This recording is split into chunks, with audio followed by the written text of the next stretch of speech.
Hey, what's going on? Jake here with Uncommon ADC, and today we are taking a look at the Olight i1R2 Pro. This is a compact USB-C rechargeable flashlight from Olight, intended to be carried on your keychain. So we're going to be doing an overview, just kind of basic stats and specs on this one, as well as sharing my kind of longer term thoughts after having carried the one you're seeing in front of you on my keychain for the last 61 days. Just swapped it out for the next one I'm going to test out, but this is the exact version. You can see it's a little bit more pocket worn than the others, but I think did hold up very well considering it was on a keychain with keys and a pry bar and a Victorinox Cadet. Also banging around with my knife and whatever else went in that pocket that day. Did want to also show a few of the other flavors available of this flashlight though, because I do think that's one thing that Olight does very well, probably better than any other flashlight company, is they offer their popular models in a ton of different versions, and so there really is something for everyone. Sometimes that means just slapping a different color anodization on the standard model, like this lake blue version that it had been on my keychain.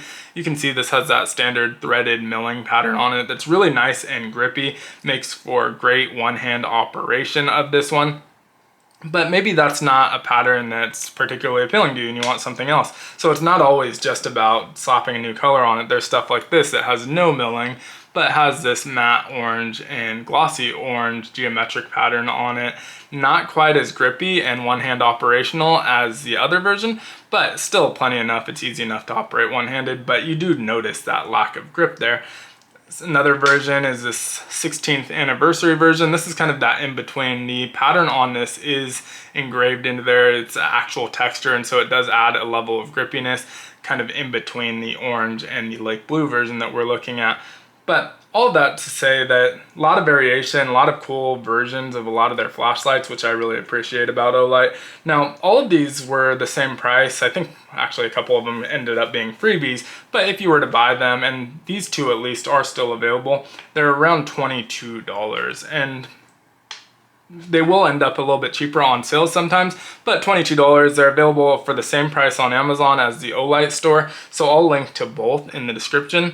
Really going to depend on how much you're ordering, which one's the better deal. Amazon is the same price, but you may get free shipping depending on the threshold, whereas with Olight, if you're going to meet the free shipping threshold anyway, I do have a coupon code UEDC10 which will save you 10% off of regular price items, and so again, depending on how much you're ordering, that may end up being cheaper. So I'll put both in the description of this video. Now, as far as the flashlight itself goes, in this position, it's about 2.02 inches long, so just a hair over 2 inches. Diameter wise, you're looking at about 0.64 inches, so it is a little bit on the thicker side, not extremely thick, but a little thicker. And I did mention 2.20 inches, 02 inches in this position. It does get a little bit longer, but you're never really going to be carrying it in that open position, so we'll see that in a minute. Now, weight wise, you're looking at about 0.78 ounces. I really don't notice it on my keychain, but I have been carrying a keychain light for a very long time, and so it may be a little bit noticeable if you're not carrying a keychain light already, but for me, really not noticing that at all. In terms of operation, it couldn't be simpler. There's two modes on here, and to turn them on, you just turn the base here clockwise, or you can say the head counterclockwise, same thing obviously, and till that light goes on. That first mode is going to be your low mode, 5 lumens, runs for about 12 hours. Doesn't look significant in this highlight environment, but in a dark environment, it is very, very decent. Now, if you do need more output, you can continue turning until it clicks into that next mode, and that's going to be 180 lumens, throws for about 48 meters, but only runs for 23 minutes. So a significant step up when you need it, but in exchange for a shorter runtime. Now, 23 minutes for that much output in such a small light is still very impressive, but I do tend to live in that 5 lumen mode. I use that the most and really just step up when I really, really need it. But for most tasks, I feel like that's more than enough.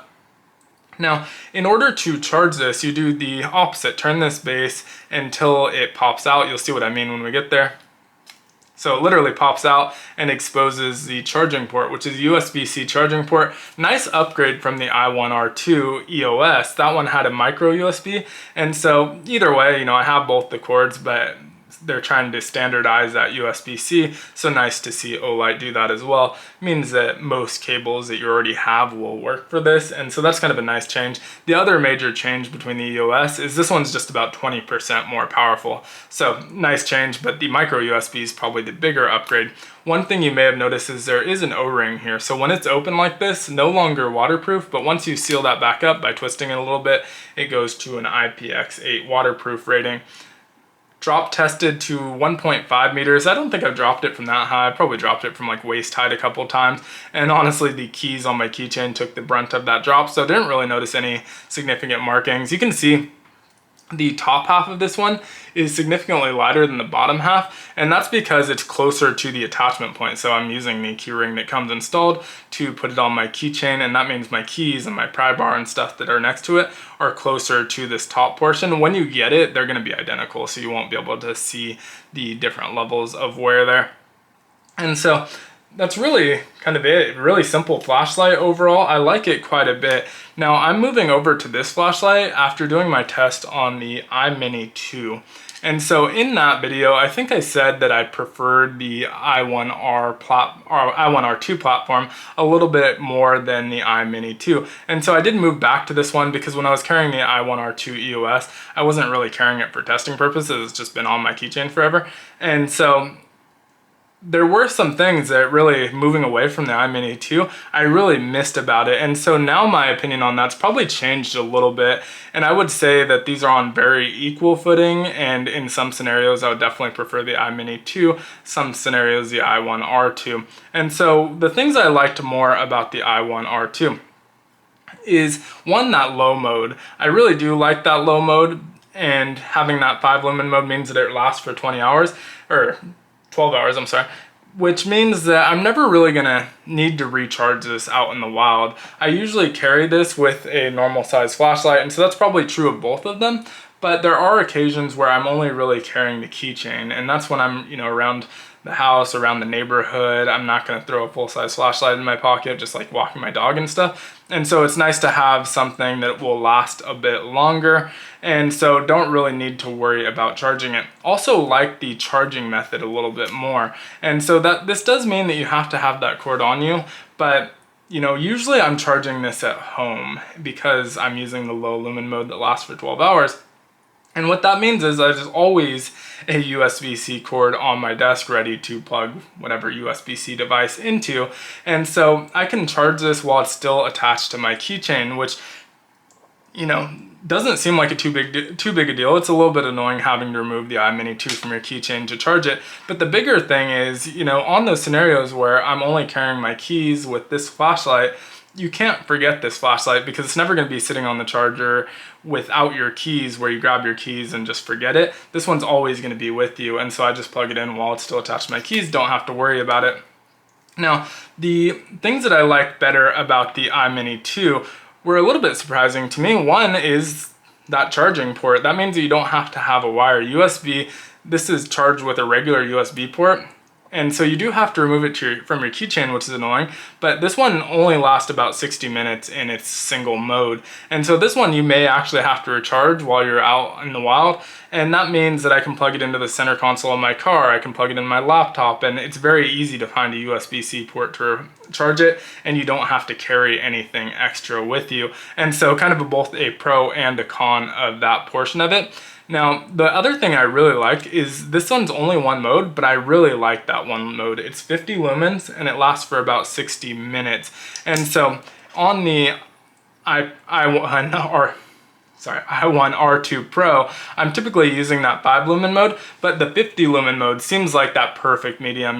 It's bright enough for pretty much every scenario that I'm using it for, but also lasts a little bit longer than the 180 lumen mode and a little bit brighter than that 5 lumen mode. So honestly, if I were redesigning the i1R2 Pro, I would rather have a 5 lumen and like an 80 lumen mode that lasts a little bit longer. And so this one really has that kind of Goldilocks zone where it's a good bright enough light. It's not super bright where it destroys your night vision, and it also lasts a decent amount of time. And so I like that about it. Obviously, some people really love that this outputs 180 lumens, so I don't think they really need to redesign it, but it's nice having different lights that fit into different use cases. And so the last thing that I really like about the iMini 2, which in the iMini 2 I wasn't, I guess, as thrilled about, is, you know, you have to remove it from its charging base, and so now you have this little flashlight that you keep separate from your keys. But in some scenarios that's nice. You know, when you EDC a lot and everyone in your life knows you EDC,